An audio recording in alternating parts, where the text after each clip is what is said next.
Mouv.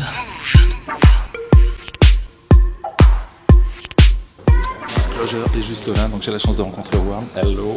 Hi, how you doing? Hi, good to meet you. Yeah. Retrospectively, did you realize what happened 2 years ago with Settle?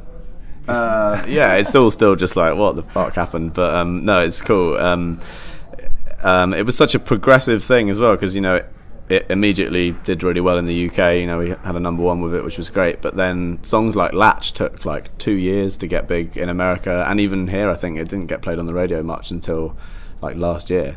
And you know, it's nearly 4 years old now, that song, so it's crazy. Yeah, so it had a long life. I think that's the thing that surprised us the most with it, was the longevity of some of the songs, and the amount that we were able to go out and tour it as well, and all the opportunities that we got to do, like massive American TV shows and things like that, and big shows generally. Just the size of it all was very surprising.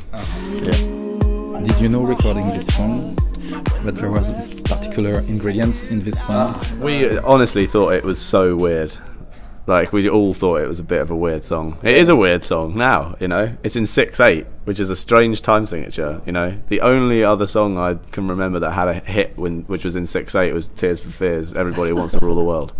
But you know what? There's been loads of hits in 6/8. It's just there's not been any that were house music. You know, like that song, if you put it in 4/4, would sound like house music. All the production and the sounds used are the same ones that we would use making house music, but it just sounds different to everyone else because no other house music producers have tried it yet. And Sam's voice as well. No one had heard a voice like that before. You know, now everyone knows it's Sam, but at the time they were like, who the fuck is that? That's crazy.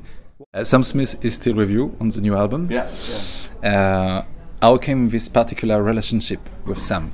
So obviously from Latch, we had big success with that, and he did as well. But when did you meet him? And on the day we wrote Latch was the day we met Sam.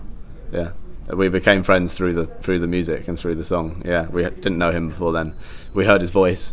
Jimmy Napes played us a song that he'd written with him, and I was like, he's amazing. And we were like, can we get him down to the studio? And picked him up from the train station, and we went and wrote Latch. That was as simple as that. Yeah, and since then he's obviously gone on to rule the whole world, and is ruling currently. So yeah, we're super happy for him, and now we're just friends, like really, really good friends. So.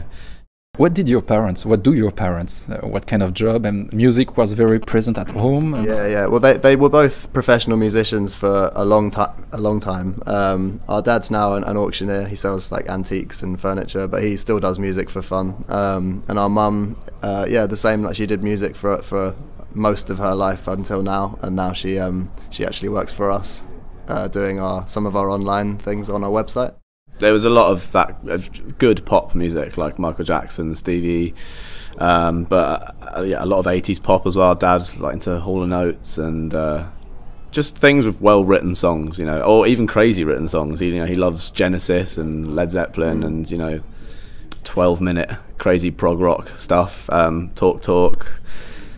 What was that other band? He loves Focus. Is it? Yeah. Focus is amazing. Yeah. So he just Rush.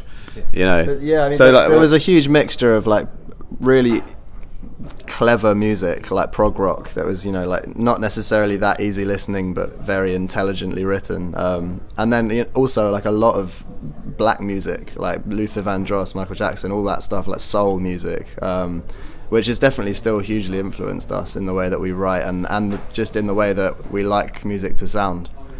Do you think it's because you're the sound of a new era, where you can hear and combine all these styles, all these musics? I think there's definitely a lot of scope now for producers to use whatever sounds they want because of laptops and, you know, being able to make music at home with relative ease. You know, all you have to have is a laptop now, really, to make a song, and then obviously some sort of talent. But yeah, I mean, you know, you can make whatever sound you want now using nothing but the laptop. I think he means more like, how do we combine all those styles? I think like what I said earlier about they are different styles, but like as long as you have your distinct like kind of way of doing it, you can bring anything together.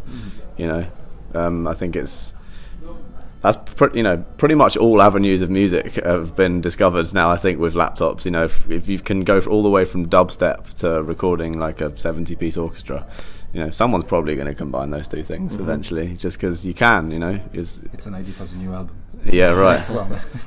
Yeah, how would you even call that? Orchestrap. Orchestrap. Yeah. Orchestrap, yeah. Dubstepsticle. That sounds really, really bad.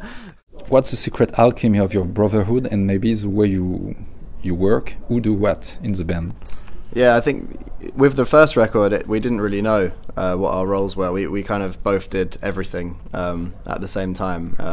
We hadn't settled into our roles, but now we have done, and we've kind of got to this point now where I do a lot more of the songwriting and, you know, melodies, chords and lyrics with Jimmy Napes, and then Guy does all of this production and making it sound like Disclosure, and the drums and more structural things. So, you know, me and Jimmy, for example, will be sat in the back of a room writing a song around the piano while Guy's kind of working on a beat, and then we'll almost finish the whole song around the piano, and then we'll kind of merge the two and make a Disclosure song.